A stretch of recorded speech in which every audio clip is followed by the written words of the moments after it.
Hello friends, welcome. Today, I've only got about 15 minutes, but today I'm just going to make a quick video about, how Reiki healing works, or energy healing, spiritual healing, whatever you prefer to call it. It doesn't matter, it's all the same stuff, all comes from the same place. Energy and also, clairvoyance, how we hear spirit, which depends on the individual. With Reiki healing, it's in essence, it's spiritual healing, and that's coming to our energy body or spirit from the source. That's what most healers say. The energy comes from the healing source, and that can be the universe. It can be a pebble on the beach if you want, or a crystal in your room. Wherever you want to get it from, it will come through that to you. So that's as Madame Takata, who brought Reiki healing to the West, said that she believed in some sort of, divine being of some kind, like God, that put that energy there for us to tap into and use and channel through us to those receiving it. So, it's there by design. So it's perfectly all right to call from the universe, perfectly all right to, pray for it if you wish to, from God or whatever deity you believe in it at work. So it's just natural, and there's those that don't invoke it, don't tune into that energy from the universe or from God, and it still works. So you don't even have to ask for it to work.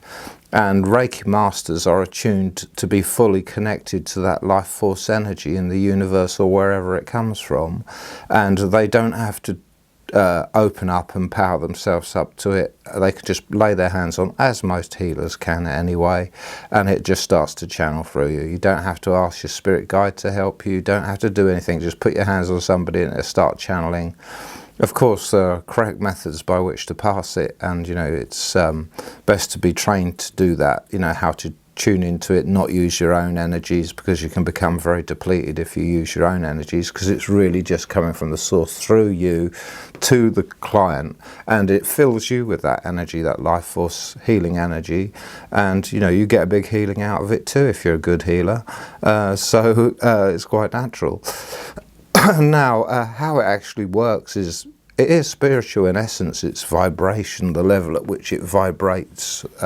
Spirit vibrates at a much, much higher vibration than the physical body and life and world. So all things in spiritual are a counterpart of the physical world, that they are like it, but they vibrate at a much higher frequency, a much higher rate.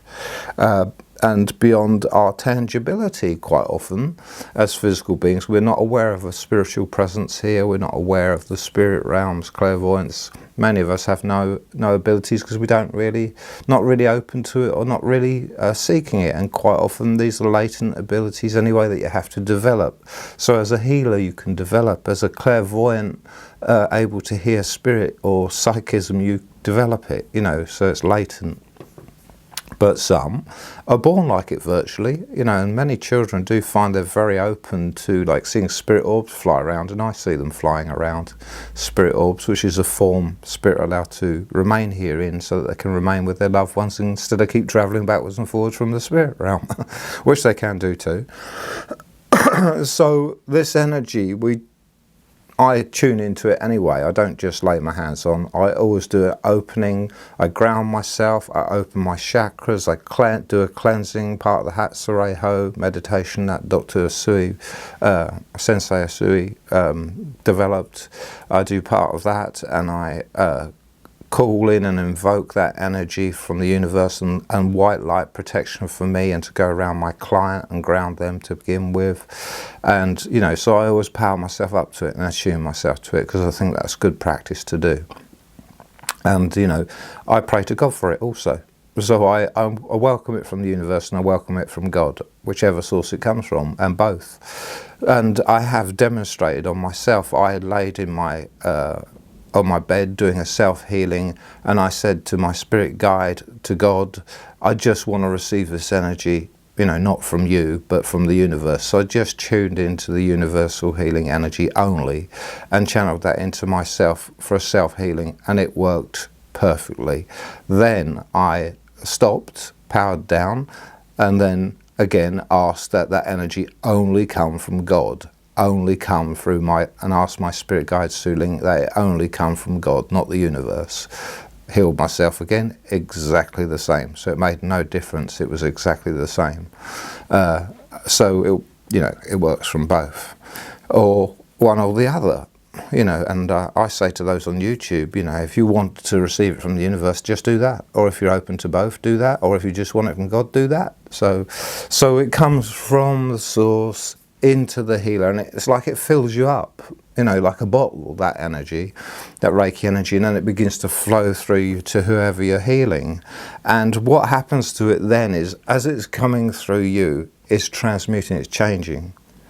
And as it goes into the client, first and foremost, it is healing their energy body, because whatever mental, emotional, physical things are wrong with us, even spiritual blockages and stuff, are all reflected in the spirit. So if we got depression, a dark energy of depletion is in our mind from depression in our spirit or energy body, and the healing goes to that. Whatever depletions of the spirit you've got, it's drawn naturally to them, and it's guided by a higher intelligence, and some call it God consciousness. William Lee Rand is one that calls it that in his book, that it is guided by a higher intelligence to where you need it and to address what your needs are for that day, and maybe progressively through different sessions it will tackle greater and greater problems within you to the root cause of the problem. So Reiki really heals the cause of the problem and also passes on to the suffering. So your depression is not naturally caused by just being depressed. It might be some trauma in your past that's come out and it's in a secondary symptom as depression. So the energy comes in you and it goes to all those things you need energy-wise in your energy being, in your life force energy, the chi or ki energy in Japan. It goes there and it heals those depletions, but at the same time it transmutes and its vibration slows down to heal the physical brain, to heal the physical body. So it's holistic, that it's changing by design, because it was designed by God or the universe or whatever it is, that it does heal physically, that it does heal mentally, emotionally. Now, your mind is part, we're an energy being, a spirit. Our mind and, physical and spiritual mind are in sync with each other. They're inseparable. And so many of your emotions are the same in your spirit, reflected in your spirit, as they are in your physical mind, and the same for any other condition of the brain or mind. So that's transmuting into a lower vibration. So you've got the higher vibration of spiritual energy transmuting and changing into a lower physical state of vibration, so that it can heal the physical body, and it passes from that spirit, from our spirit energy body into the physical body, into the physical brain and mind, wherever it needs to go. And I get people laying on my healing bed and they're twitching, because Reiki puts them to sleep in 5 minutes quite often, because it's so relaxing to receive that they're asleep in 5 minutes. I get one client is asleep every single time. Others quite often go to sleep, because then the Reiki can go past the conscious mind, which is a bit of a guard dog to the subconscious, and it can access the subconscious mind at a deeper level. That's why they go to sleep, so you can do it, and Reiki puts them to sleep sometimes, and they're relaxed enough to go there. And it will start drawing really negative energies out of the mind, problems that you may have suffered in the past or present that are troubling you. It would draw them out and take that negative energy out and replace it with good positive energy, and that's part of the natural healing process. So when they are asleep, they are scratching the bed with their fingers, their feet are moving, they're jerking, their head's jerking sometimes as these bad things, because they're still sort of semi-conscious of something bad coming out of their mind, like a dark cloud or letters coming off a page. Sometimes they can see it, sometimes not, but they do react to those negative depletions of the mind being removed. and they wake up and they know they were twitching because the mind's sort of semi-conscious of what's going on still, like in hypnotism.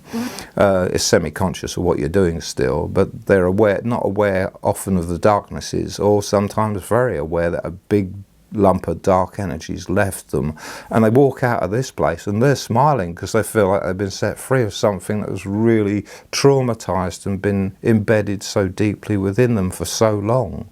And I get a lot of people that have women that have been abused or had violence done to them, or controlled and stuff like this, and they have big releases. And I got a guy that's coming to me, and he's going through a fairly traumatic time, and he was asleep this week, and jerking and scratching the bed, and his feet were moving during while he was sleeping.